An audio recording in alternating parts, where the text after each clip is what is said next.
Assalamu alaikum friends. In today's lecture I will tell you how to remove any unwanted thing from the picture. Firstly, you can click on file and open the picture. Double click on background to unlock the layer and press OK. Click on polygon lasso tool. Select the thing do you remove.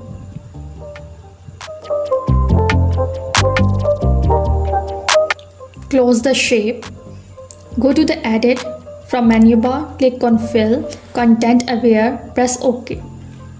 It takes some time. Again, same step.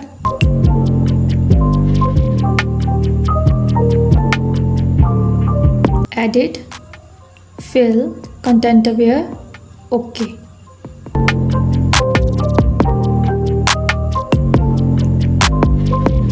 Thanks for watching.